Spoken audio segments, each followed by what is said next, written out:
What's going on, people? One in the back. You guys know what time it is. Legacy Leadership Chat, Monday. Hope you guys had a great weekend.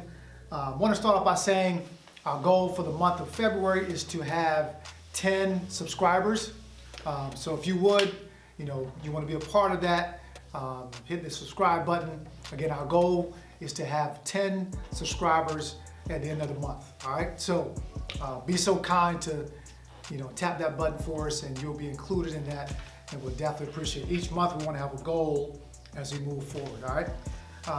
Secondly, for the month of February, the topic is, drum roll please, honor. The word of the month is honor. Okay. I want to continue to dive into this. You never can exhaust a word such as honor. You never can really do it justice. I just share my perspective, my thoughts on it, some of my experiences, and what I know, with the hopes of it helping you.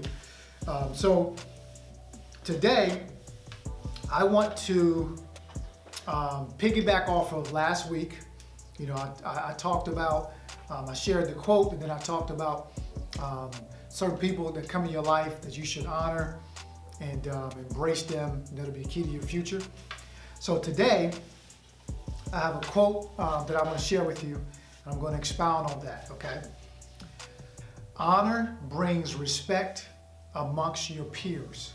Honor brings respect amongst your peers, okay? So what do I mean by that, all right? How do I tie those two together? Honor and respect within your peer ranks, okay? I have an example. In college, I played college basketball at the University of Richmond, which a lot of you know, some of you don't know, but now you do. University of Richmond, I played college basketball there and had a great career.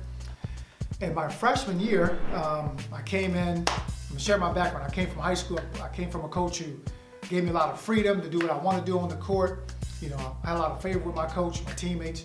Now I'm going to college, I'm playing with juniors and seniors, playing for a coach who was well established. He was in his, I think, 25th year of coaching college basketball.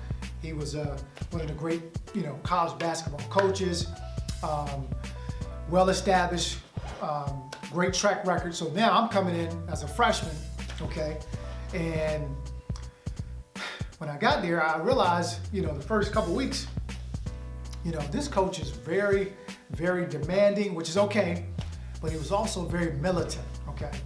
And he was very, his style, coaches have different styles, okay? His style was very get in your face and tell you what you did wrong and call you names. He got personal, he would chew you out. You mess up in practice, and I really wasn't used to that, okay? But he didn't care about your feelings. Back in the day, there was a coach who coached for Indiana. Those of you might know, Bobby Knight, okay?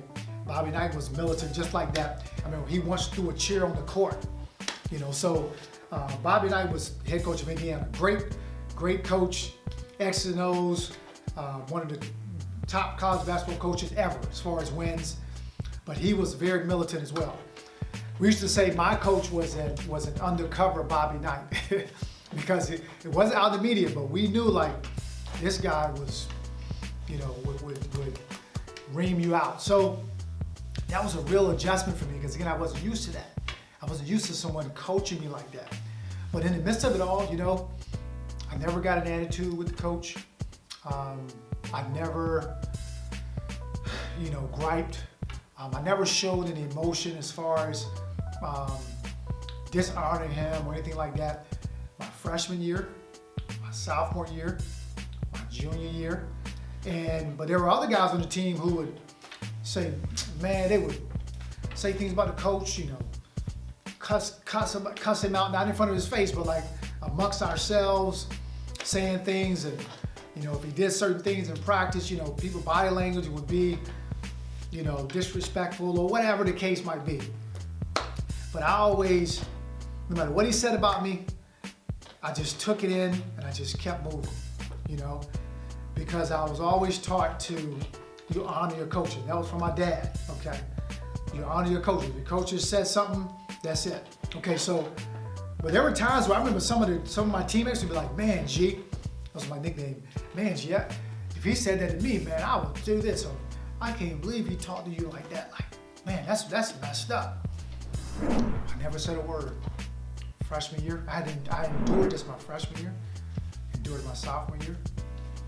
Now I come to my junior year, okay? And I'm gonna sum it up with this, okay? So, I've been with him for three years now, okay? He knows my track record, he knows who I am, he knows my character. But there are other guys on the team who are more flamboyant, more raw, outspoken. And my junior year, it was beginning of the season. After a few games, we weren't doing too well. The team wasn't doing too well, okay? I think we had lost like 3 or 4 games in a row. Just the attitude of the team wasn't good. And I remember we were having a team meeting. Guys, listen to this, catch this now. So I'm gonna teach you something today.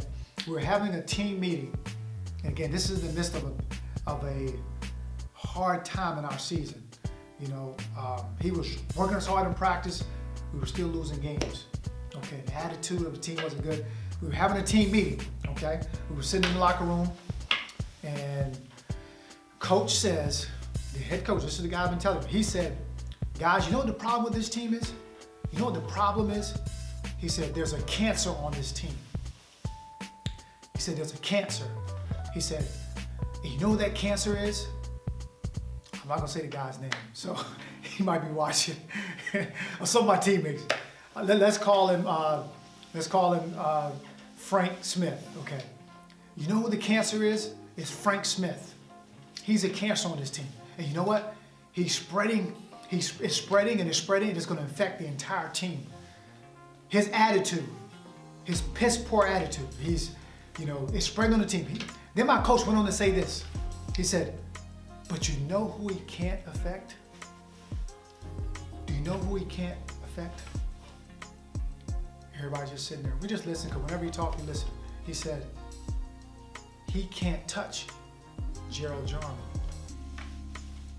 He said, you know why? He said, Jarman is too tall for that.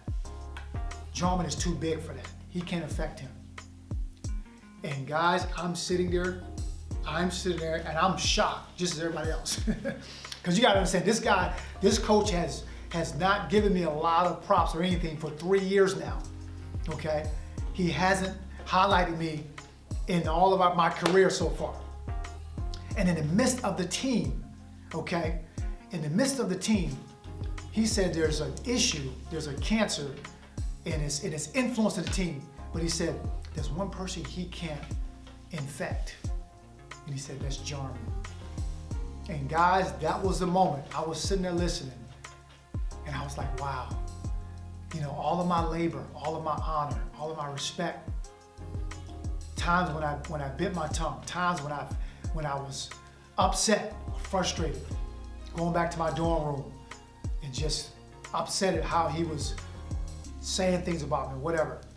That was the moment I saw that when you honor someone, doesn't mean you agree with everything they say, but when you honor someone, honor will bring respect amongst your peers. And from that moment on, the guys in the locker room saw me different. So, whatever I share with you guys, this is real. This is real talk. These are things that I've experienced. And I want to share with you, because this is about legacy leadership, and all of you are leaders, and I want to see you reach your full potential. All right, so that's all for today. Thank you for tuning in. Hope you have a great week. Always remember, you're destined for greatness. I will see you on Thursday.